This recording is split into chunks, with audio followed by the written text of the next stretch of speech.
New patrons, once again, welcome back to the Bodai Breakdown, where we go inside the ins and outs of the Ryse stars you know and love and the ones you may not know yet. Now, if you're a fan of Ryse, unless you live under a rock, maybe like Dry Rock, Wyoming, you know about Cowpoke Paul. And with me in the studio today is the man himself. Woohoo! Yeehaw! How we doing, Ryse Wrestling? Bodai, thanks for having me.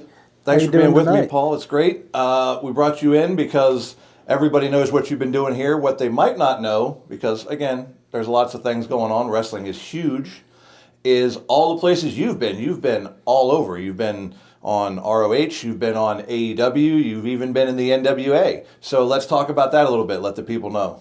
Yeah, I mean, I've been burning up the highway as much as possible, taking every opportunity that comes my way, and I've gotten very fortunate to do some very exciting things recently and get some really fun and exciting opportunities, not just to wrestle on big stages, but also learn and adapt to that new kind of style and a bigger stage.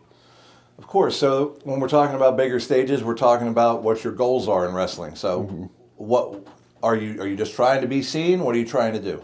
So I've really said since I've started, I just want to be the best wrestler I can be. I don't like putting like this big overarching goal on my career, because then you could get to the end of your career and if the whole time you said, oh, my goal is to get signed, my goal is to get signed.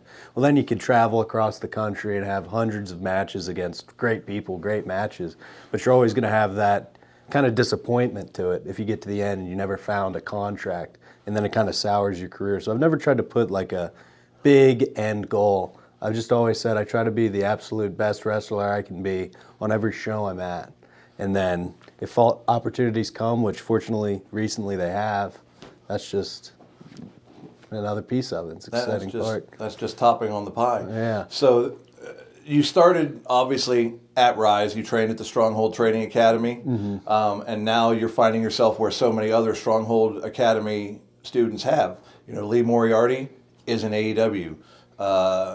Thea Hale is in NXT, and now you're having the stage with these big companies. You're on TV, and how does that feel? It feels great. It feels like the past couple of years were really worth it. They were really worth putting in the hard hours and the hard work to get there, the miles on the road and time in the ring. And yeah, a lot of those people I really looked up here to when I started here, and yeah, it's great to just be a part of it still and get opportunities, learn, and yeah, just continue to grow. So it's all just part of the big. Your goal is just to be the best you can be, and you're having these other opportunities, and it all just folds in. Yeah, I'm trying to control what I can control. Being every time I want to show up and be in the best shape I can be and have the best gear possible, and be ready to put on whatever kind of match I have to that evening. As long as I can do that anytime I show up anywhere, I think opportunities will hopefully, knock on wood, continue to present themselves. And but also you got to remember, you just got to have fun along the way. If you're not having fun, you're going to stumble and fall, and then you're just not going to recover. You just got to remain having fun, but working hard at the same time. Right. There's something to be said for the balance of work hard, play hard. Yeah. If you're just putting in work and you're not enjoying yourself, very shortly you're going to burn out of the desire to keep doing that. Yeah. And it doesn't seem like that's happened to you so far. Well, no. Well, I'm sure you've seen me a couple nights at the Marco, so I'm no stranger to a little party myself. But yeah, I mean, you just got to have fun, mix the fun with the hard work, and then see what happens. Right, and so far, obviously, it's been working for you. You're a former Ryse Grand Champion. You're current Ryse Tag Champion. Oh, 2 times. I'm sorry, I forgot. You've had gold other places that you've been, and now you're getting these big opportunities that other people aren't getting, and it's a result of all that hard work that you're putting in, being around, being seen, and being open to opportunities. Some people miss a thing because it's not what they're looking for. And I think that goes back to what you say about just being the best you can be and finding pleasure in your opportunities. Right. Another part of it too is you want to take, when you're starting out at the Stronghold, you want to jump on every opportunity that presents yourself. One of the reasons I was able to get so many opportunities is because the first chance I got, I was hopping in cars with guys like Facade and Beastman that helped me out tremendously and helped me not only get on shows, but just learn how to perform on bigger stages like those guys did. So really getting in the car with those guys was tremendous in getting me where I am and learning even more. So the traveling is part of it. You don't do it alone. You do it with other guys, Oh, yeah. other veterans, other people in your own sort of class, if you will. You're talking Mm-hmm. about people that have been doing it at the same time. Yeah. And it's all just learning, whether you're working or whether you're setting up for a show or whether you're merchandising at the show. It's all just an opportunity to fold something else in that you'll use later. Yeah, and I'll tell you, whether you're wrestling in the Buffalo Wild Wings parking lot or you're wrestling in a nice arena, you're going to learn something from being in a ring. The key is to just get in a ring in front of a crowd as many times as possible. And that's just what you got to do. Every opportunity that comes your way, you got to take it. Right. You mentioned earlier the variety of matches that you've been in. Mm-hmm. You've obviously done singles, you've done tags, mm-hmm. You've done other things. You've done some what might be called hardcore wrestling. We're talking about that Buffalo Wild Wings. I saw you jump off a balcony. A couple of them there, and you know, at Ryse in particular, we've seen you with Ron Mathis a couple of times, and some pretty spectacular bumps there. Yeah. So talk about that as part of your learning experience. Do you feel like going off of a balcony or getting suplexed out of a ring onto some chairs mm-hmm. is something that's helped you as you're going forward this adventure?